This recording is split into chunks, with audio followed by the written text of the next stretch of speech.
Bismillahirrahmanirrahim. Assalamualaikum warahmatullahi wabarakatuh. The Honorable Andi Kahardin as my lecturer and all my beloved friends. Hello, I am Nur Qalbi from English Education Department 2019. Before that, first of all, let us say thank to Allah for giving me an opportunity for making this video. And secondly, salam and salawat for our Prophet Muhammad who brought us from the darkness to the lightness. Okay, in this video, I will answer the questions. The first question is describe the position of discourse analysis in the theory of linguistics. What are the differences between discourse analysis and error analysis in terms of their linguistic background, theory, and content of analysis? And the next question is what do you know of the following terms like discourse analysis, exchange, communicative competence, move, language form, and function? And discourse pattern. And what are the scopes discourse analysis in spoken discourse? And analyze the following extract of conversation to find out the discourse sequence, move, functions, and international structure. And explain the following terms within discourse like micro and macro analysis, grammatical cohesive device, cohesion and coherence, lexical cohesive device. And describe how to analyze text pattern in discourse analysis.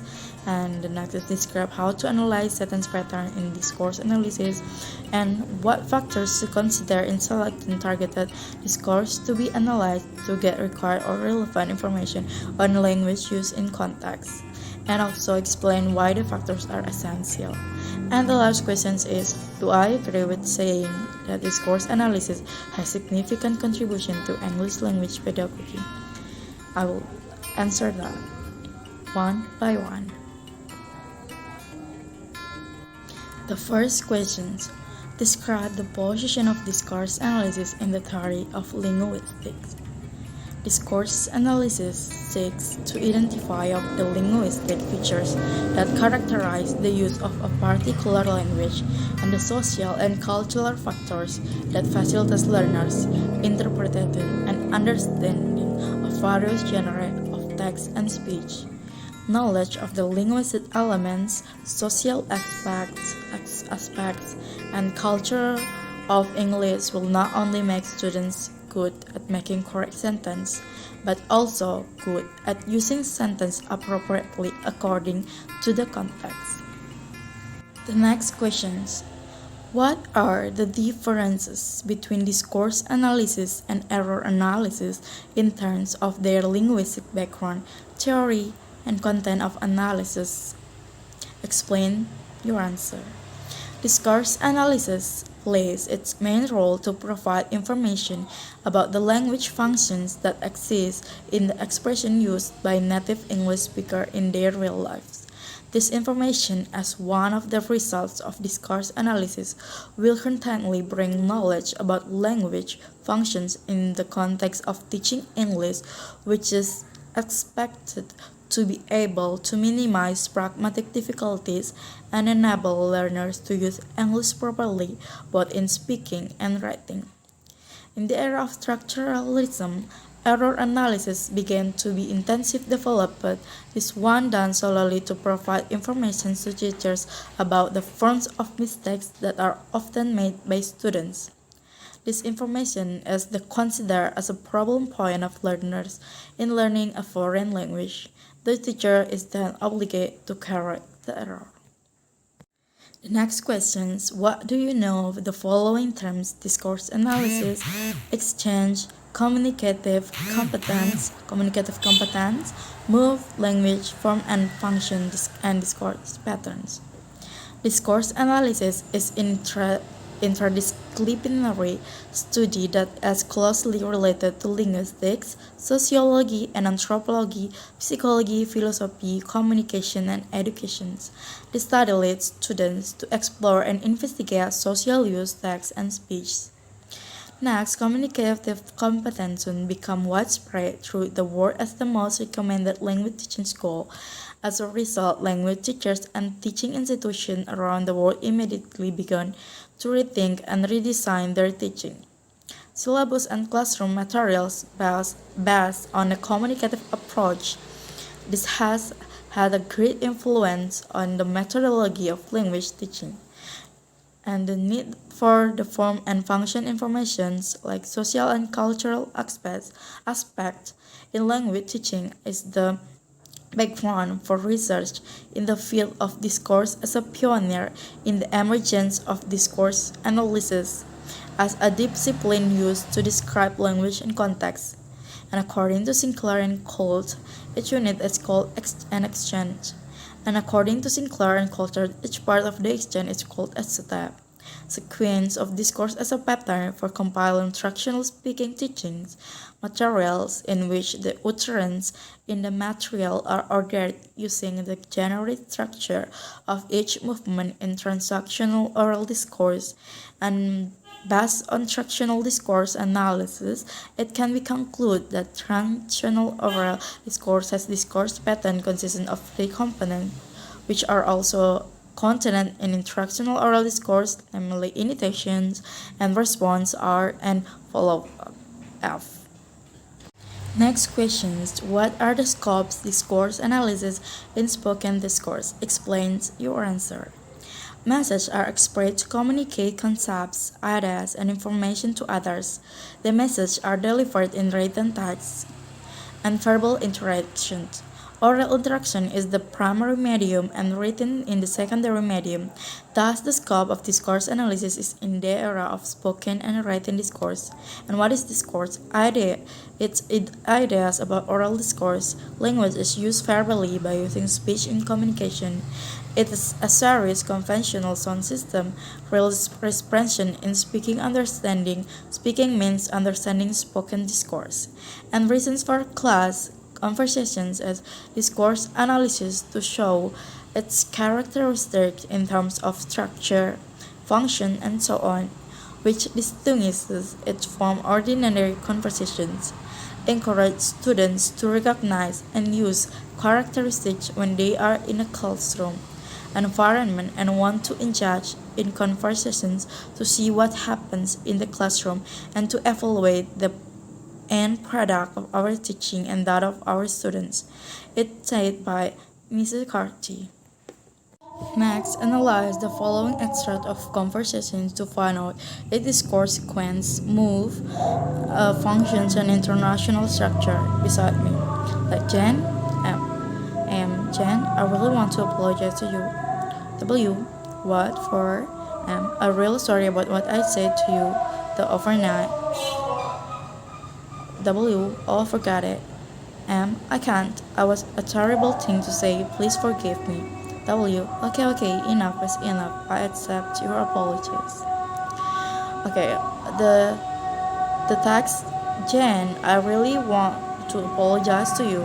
The discourse sequence is initiations, and the move or functions is apologize, and the exchange is Jen, I really want to apologize to you, and the international structure is MWM.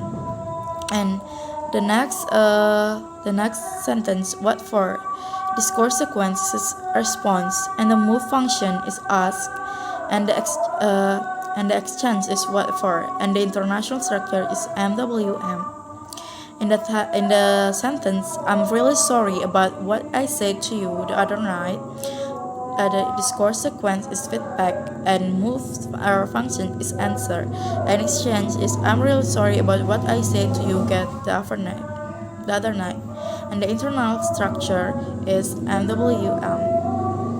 And the next sentence is oh, forget it. Discourse sequence is response, and move functions is answer, and exchange is oh, forget it, and the internal structure is MWM.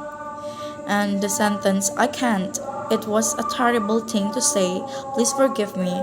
The discourse sequence is reaction, and the move functions is re-invite, apologize, and exchange is I can. It was a terrible thing to say. Please forgive me. Then the internal structure is MWM, and the sentence okay, enough is enough. I accept your apologies.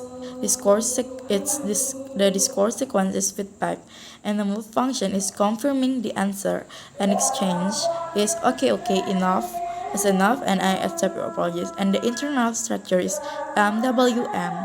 From this data, it can be said that every exchange must have an initiation that can be conveyed by the speaker in the form of a statement, question, or comment, and will be respond to by the speaker's interlocutor in the form of speech, words, or actions, and each response from the interlocutor will be followed up by the speaker in the form of confirmation. The next question is explain the following terms of written discourse: micro and macro analysis, grammatical cohesive device, cohesion and coherence, lexical cohesive device. Micro and macro analysis. The micro analysis focus on analyzing vocabulary and grammar, including cohesive relationships and grammatical regularities in certain texts. And macro analysis investigate the organization of text such as pattern and type. And grammar cohesive device, as the grammatical cohesive device can be understood as the device used to create coherence is the text.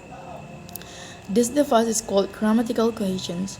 There are four types of grammatical cohesions, like reference, substitutions, ellipses, and conjunctions. Cohesiveness and cohesiveness as cohesions refers to the way in which a text is tied together by linguistic devices such as grammar and vocabulary to organize well-established relationship of meaning with the text. And coherence is if the sentences are arranged in an orderly manner so that the reader can understand the whole text. And the lexical cohesive devices refer to the vocabulary used to create coherence in the text. Lexical cohesion refers to the attainment of coherence in a text due to the choice of vocabulary. Lexical cohesion has two main types, that is, retraction and collocation. Next question is describe how to analyze text patterns in data. Text structure refers to the way the information in a written text is organized. Recognition text patterns is beneficial for both readers and writers. From the perspective of the readers, the pattern of the text can help the reader to see the relationship of clauses to one another that can be used to interpret a text to gain understanding. Meanwhile, from the author's point of view, knowledge of the pattern of the text allows the author to satisfy his readers with the natural structure of the English text, which is expected to be familiar and the norm for international readers. The main role of the approved text pattern is to improve students' skills in writing English text naturally through supporting their knowledge of lexical grammatical device. The three most common types of macro patterns in English text are problem solutions, general specific patterns, and claims behind claims. That's stated by Hoyt 2001, Coulthard 1994, Mrs. Sarti 2001. Next question is describe how to analyze sentence pattern in discourse analysis. There are two parts to analyzing sentence patterns, that is themes and rhymes. Theme and rhyme are two terms that indicate the way that message is conveyed in a sentence. The difference between theme and rhyme is simple. A theme is the first element that appears in clause, or it's also called the topic. And while the clause that describes the topic is called rhyme, or also called a comment. Let's look the examples. Habibi was born in Paribari, so Sulawesi province, to Al Abdul Jalil Habibi and R. Atuti Marino Putwarjo. So Habibi as the theme or topic, and then the sentence after that is rhyme, the rhyme or comment. Next question is what factor to consider in selecting targeted discourse to be analyzed to get required or relevant information on language and use context, and also explain why the factors are essential. Collecting pace as the path refers to the process of collecting and selecting target discourse materials, both oral and written discourse, to be analyzed in order to obtain the necessary and relevant information about the use of language and context. Material in this context refers to any idea or information available in the use of language discourse, which will be analyzed in if the focus of the analysis is oral discourse, then the teaching materials must be in the form of this discourse derived from interactional, transactional, or performance discourse. On the other hand, if the focus is written on one, then the material must be in the form of text obtained from written works such as personal, business, or academic writing. Because discourse analysis is conducted for the purpose of teaching and learning English, the material selected for analysis must be able to meet the objectives of learning English specific skill based on the needs of students. For example, if the aim of teaching is to help students interact or in conversations, the material collected should be an informal verbal exchange of ideas involving two or more participants. In this case, there are two important requirements that need to be considered, namely the suitability of the material to the needs of students and the authenticity of the material selected. The suitability of the material with the needs of students is the learner needs indicate what the learner wants to learn and achieve in a learning process. What is learned informs teachers about the type of lessons they want to learn in the lessons, like the material, while what is to be achieved shows the expected learning outcomes obtained after learning that is motivations. However, there are several techniques that can be used to uncover valuable additional information about a learner needs in a minimal amount of time. Some of those techniques are more effective than others in shaping learners' expectation of instructions. There are syllabus analysis, write free, develop group vision, survey, identify lessons learned, record and synthesize publicly, and pre-assessment. The authenticity of the selected material argues that authentic materials refer to real expanse of language produced by real speakers or writers for a real audience and designed to carry real message of some kind. In addition, Harmer says that authentic texts, both written and spoken, are texts designed for native speakers. They are real texts designed not for language learners but for speakers of the language concerns. Nunes argue that rule of argues that the rule of thumb for authenticity here is any material that has not been produced specifically for language teaching purpose. From these definitions, we can then formulate characteristics of authentic materials such as their native language produced for native speakers, designed without any teaching purpose. In this context, there are so many authentic materials that we can find in daily life, such as newspaper and magazine, articles, TV, radio, broadcast, daily conversations, meeting, documents, speech, and films. That's all. The last question is, do you agree with saying that discourse analysis has significant contribution to English language pedagogy? Explain your answer with strong reasons. Yes, I agree with that statement. Of course, I agree because I think someone use English as a second language. Sometimes they don't really understand what is being said, so there is a communication error. This not due to a lack vocabulary mastery, but they do need to learn discourse analysis at the lecture level. For example, me myself. If I watch a video, I usually understand, but find it difficult to interpret the sentence spoken by by the actors in the video. It's really difficult for me to understand because maybe their accent or anything. So until finally I learned little by little about discourse analysis, and then I realized that there are many ways to analyze a sentence. That the goal is to help someone English become better, to know the meaning in the video. so I just not see only the video, and yeah, I can hear some words but I can understand the meaning. So important to know the meaning, and yeah, that's why we need to learn the discourse analysis. Thank you. Maybe that's all to all the answers.